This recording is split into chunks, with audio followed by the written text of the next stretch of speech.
Welcome, Seven Green, for our presentation on eclipses. First of all, we must answer the question of what eclipses are.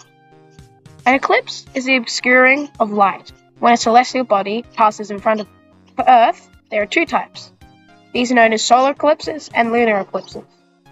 Unbeknownst to most people, eclipses of our own planet can be used to understand the vast universe to a greater standard, especially our solar system. But how can we do this? Today, Evan and I will reveal all the answers with detailed explanations. First of all, we need to understand the different types of eclipses and what they mean. There are two types, one called a solar eclipse and the other called a lunar eclipse. The solar eclipse is when the moon casts a shadow on the Earth, blocking out the sunlight. This means that there is a period in time in which the sun cannot be seen. However, for most eclipses, this does not restrict the sun's strength, and looking at it without specialized sunglasses can severely damage one's eyesight. In saying this, for a brief period, it is safe to look at a total solar eclipse. The lunar eclipse, however, is much safer and does not involve the sun. As the name suggests, it is when the Earth's shadow blocks the moon. But instead of the moon turning black due to the Earth's shadow, the moon turns a deep red color. This is due to the sunlight bending as it passes through the Earth's atmosphere. Due to the moon's orbit around the Earth can block the moon's vision of the sun. The Earth will not have any sunlight for a few minutes until the light returns.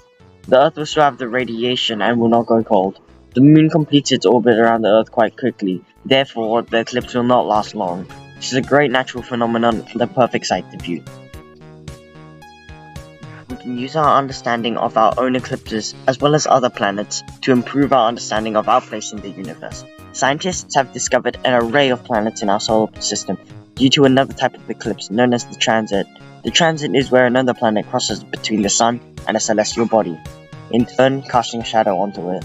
With our understanding of maths and physics, we can determine the position of a celestial body, causing an eclipse. For instance, when the Earth casts a shadow on the moon, we know that the moon is positioned behind the Earth relative to the sun. Conversely, the moon can also cast a shadow on the Earth. This results in the moon appearing to go through different phases, as seen from the Earth. These variations in light on both celestial bodies indicate that the moon is orbiting the Earth. Throughout the year, we can observe the moon in different positions around the Earth, confirming its orbit. The Aboriginal and Torres Strait Islander people did not understand the universe as we do today, often creating stories and myths to explain different phenomena. These often contained spirits of people and conveyed morals to them. For example, they would think of the sun and the moon as a woman and a man, respectively. As the story goes, the Aboriginal peoples understood the eclipses as a time when the sun woman managed to catch up to the moon man, just for a few moments before running off again. The Aboriginal peoples thought of the eclipse as a sign that a relative was injured or that someone on a journey was sick, injured, or killed. However, due to their many years of observation of the night sky, they had a developed knowledge of celestial events, often being able to predict them by accuracy. These people often used the cycles of the moons and their occurrences for practical purposes to be able to better plan activities or seasonal celebrations, such as gathering and fishing.